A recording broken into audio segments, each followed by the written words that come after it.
Hey everybody, Brogar here. Wanted to talk to you guys about hot dropping in Pochinki today. I know a lot of you have a lot of experience hot dropping here, but I hoped to help some of the newer people to PUBG, people coming in from other games, other battle royales that wanted to try out PUBG and want to, spice it up as soon as they jump in. Hopefully give them some insight on some of the loot in Pochinki, how to rotate in Pochinki, how to fight house to house in Pochinki. So I'm going to talk about that, and I'm going to start by talking about the drop and where you can drop and what your options. So I got the 6 main sections of Pochinki color coded here for you guys, and the way I see this place and how I've played it many times is that usually I'm committing to one of these sections of Pochinki before I do anything. So, and ideally if you have a squad or a duo partner, this is where you land as a team. Sometimes it doesn't always work like that, but in my opinion, locking down one of these sections first is how you start to take over Pochinki as a whole. You got to make sure one of these sections is clear so that you can loot all of the buildings in one of these sections and then move on to another section depending on loot or depending on pushing shots, pushing bad guys. In my experience, some of the better sections would be the light blue section and the center of Pochinki and the pink section.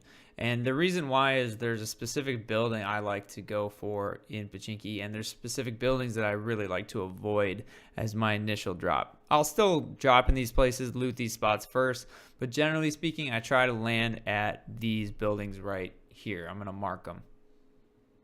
Now, these locations are obviously arguable, and people love to argue about video games, but in my experience, these are the places that I tend to stick around making my first building, especially those spots that have 3 or 4 stars right next to each other. So the light blue, the yellow, and the pink, I honestly find myself dropping into those 3 sections of Pochinki more than any other section of Pochinki. I know a lot of people love to drop the orange section, but I just don't feel like if you get contested, you have good rotation options, and I don't feel like you have enough loot to compete with.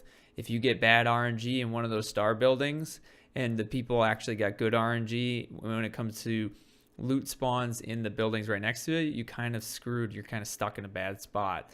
So I like the center of the map. I like the blue section of the map, just because the blue, yellow, and pink, because I think I can get away if I need to, and I think I have a better chance of finding good guns or something. So when you first land in Pochinki, sometimes you're going to be surrounded by a whole bunch of people. Sometimes you're going to be surrounded by literally nobody in your section. So your options are really, hey, do I loot, or hey, do I push this bad guy right next to me? If you find a gun immediately and you landed pretty quickly, there's a pretty good chance that you just happen to be able to outgun the person next to you. So doing a quick push is perfectly reasonable. You'll see people do it all the time to you. This can also get you absolutely murdered if they happen to find a gun and you're pushing through a doorway with no armor. They just melt you because they held the peak. So while this is a good strategy, it obviously has its cons. So me personally, I will push people if I'm right next to their building and it's only 10 feet away from me, and I found a gun as soon as I walked in the building, and I had a fast drop and I landed before that person.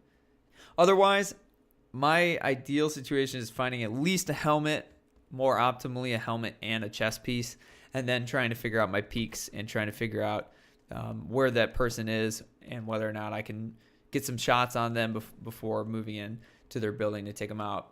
A lot of the time, pushing into buildings with people is an invitation for them to hold a peek on you.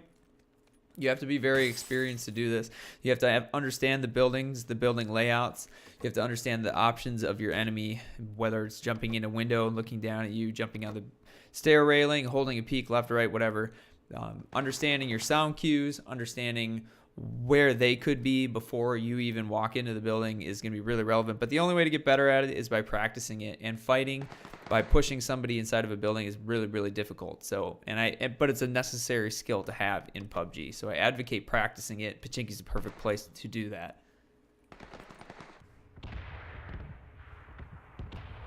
My first piece of input on fighting Pochinki is that You'd be surprised how many angles on different buildings and through different windows that you actually have when it comes to fighting house to house, door to door in this place. Don't just be peeking the exact most obvious window every time, and consider your cross angles at all times. It seems obvious, but people don't do it all the time, and people don't lean peek sometimes. They stand in a window and just get melted, or they hold a peek for too long, or they don't wiggle when they peek. Make sure you're doing the things that you should be doing in all gunfights anyway. But consider in Pochinki the fact that you might have more angles on where you are than you actually think, and you might have more angles on enemies than you actually think. Also, don't hesitate to take advantage of the rooftops. You can get on them from the 3 stories. You just jump onto one of the roofs of one of the buildings there. They're in the middle of the map or middle of the town. Or you get on a balcony of a prio and jump into the door and vault up on the roof. Both of these are pretty common ways for people to get on the roofs in Pochinki, and they definitely can give you an advantage and give you a lot more peeks sometimes. They can also make you a lot more exposed, though, too. People see you running up around on the rooftop. Somebody shoots you, hits you a couple times. You try to rotate to the other side of the rooftop. Somebody's on the other side. They see you and they finish you off. So it feels bad moments, a little bit of monk-ass when that happens. But it is not the worst thing in the world, and you often benefit more from it than not. One of the most important things in Pochinki is just being able to hear. So if you're in a squad with your buddies or a bunch of randos, it's really important to be able to hear sometimes. So being able to mute your incoming comms if you need to, or deafen them in order to hear what's around you better. Perfectly reasonable thing to do. I do it all the time with Discord, just so that I can hear people right next to me in a moment where maybe me and my teammates are split and are fighting different people in different spots. So just so that I can guarantee that I hear. When it comes to pushing houses in order to finish knocks or something like that, in order to get better gear and such, it makes sense to try not to push a building by yourself. We all know that. It's always going to be better with a buddy. But if people are sweaty and just kind of camping and holding peaks, there's a couple of ways that you can try to get some information before making a full-fledged push. So one of the ways you can do that is just by pulling out a grenade and holding the trigger but not pulling the fuse on it. So they'll hear you pull that grenade, and then you just switch back to your gun. That might get them to move. That might get them to shuffle a little bit. You could throw a smoke grenade up on them, or you could just go, if you peek the stairway or peek some spots, just always maybe walk past the door frame, walk past the window, circle the house, things like that. Just if they even so much as turn in place, you'll be able to hear them. And any kind of sound cue will give you a much better opportunity to be able to take the person down if they're camping in a building.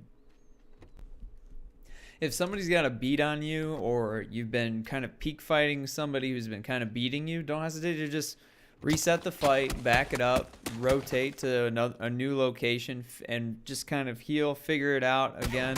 And like I said, just start over with that fight. Just forcing the same peak battle if you're losing is probably a bad idea. And honestly, sometimes you just need a little mental reset.